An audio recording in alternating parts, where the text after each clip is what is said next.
Credit कार्डच्या वाढत्या वापराविषयी तुमचं मत काय आहे? माझा पहिला ॲडवाईस असा असेल, क्रेडिट कार्डच्या भानगडीत पडू नका. डेबिट कार्ड घ्या. मोठा फरक असा आहे, की डेबिट कार्ड तुम्ही वापरू शकता, जेव्हा तुमच्या बँकेत पैसे आहेत तोपर्यंतच.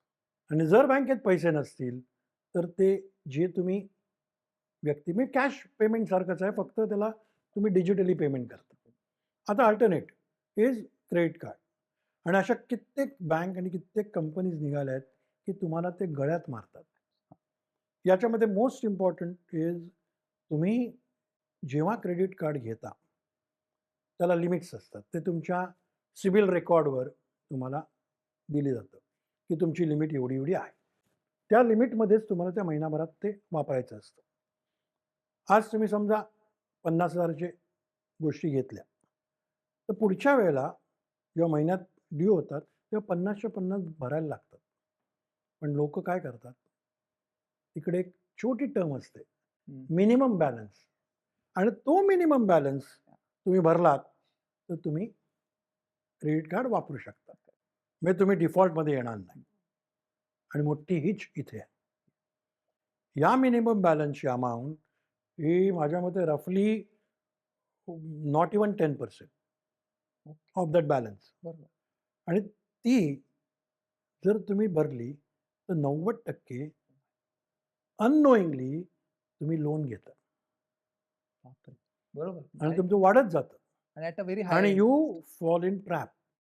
इन्शुरन्स पॉलिसी घेणे कितपत फायद्याचे ठरू शकते? तर एल-आय-सी जेव्हा तुम्ही म्हणता पॉलिसीज, या तुम्ही घ्याव्या फक्त रिस्क कव्हरसाठी. त्याच्यामध्ये व्हरायटी पण आहेत. Term policy. आता टर्म पॉलिसी म्हणजे कशी? आपण गाडीची पॉलिसी घेतो 1 वर्षाची. तशी आहे, प्रीमियम कमी आणि आज तर ₹400त 1,00,00,000 ही पण तुम्ही ॲड बघता. हो, हो, हो. तर त्या टर्म घेऊ शकता तुम्ही. बरोबर. मेडिक्लेम तर प्रत्येक माणसाने घ्यावं. आणि तो इन्शुरन्स आज हेल्थ इन्शुरन्ससाठी जो प्रकार आहे, तो इन्शुरन्स नसेल, तर तुम्हाला जेव्हा काही अचानक होतं, तेव्हा ते पैसे परत करणं खूप कठीण होऊन जातं. रिटायरमेंट नंतर ज्येष्ठ नागरिकांनी त्यांच्या इन्व्हेस्टमेंटमध्ये बदल करावा का? इन्व्हेस्टमेंट बदलणं after retirement is too late according to me. का? ती वेळ निघून गेलेली आहे. अनफॉर्च्युनेटली आपल्या देशात पेन्शनर्ससाठी सोशल सिक्युरिटी हा प्रकार नाही, जो अमेरिकेत आहे.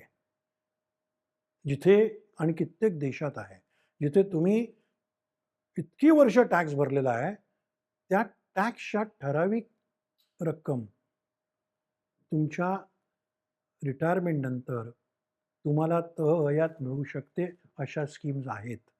अनफॉर्च्युनेटली ते आपल्याकडे नाही आहेत. आणि माझी तर पहिली गव्हर्नमेंटला एक विनंती असेल, की या स्कीम लवकरात लवकर चालू कराव्यात. बचत कधी, केव्हा, कशी व कुठे करावी?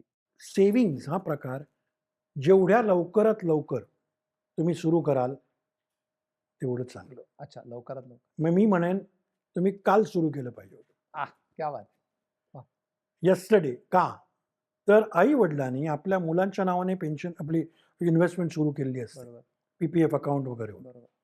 पण जेव्हा मुलगा कमवायला लागतो, तेव्हा 25शीत आल्यानंतर हं. जर तो सिस्टमॅटिक इन्व्हेस्टमेंट करायला लागला, बरोबर, बरोबर, तर 60 नंतर इन्व्हेस्टमेंट बरोबर, परत करायची त्याला गरज नाही. बरोबर. त्यामुळे एक थंब रूल घेतलात, हं. तर 50% हे तुमच्या तुमच्या कमाईच्या सॅलरी म्हणा, बिझनेस इन्कम व्हॉटएव्हर, त्याच्या 50% तुम्हाला इसेन्शियल्स गोष्टीला राहतात. बरोबर. त्याच्या पलीकडे 30% हे तुमच्या एंटरटेनमेंट, ट्रॅव्हलिंग, अच्छा. बाकीच्या गोष्टीसाठी तुम्ही करावे. पण 20% हे तुम्ही इन्व्हेस्ट करावे. क्या बात!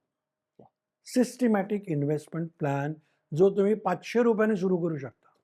आणि ते ₹500 जर तुम्ही तो प्लॅन केलात आणि असे कित्येक कंपनीज आहेत, इन्व्हेस्टमेंट ॲडवायझर्स आहेत, जे तुम्हाला सांगू शकतात, की आज तुम्ही गोल तुमचे काय आहेत? ते गोल बेस्ड इन्व्हेस्टमेंट तुम्ही आज करू शकता.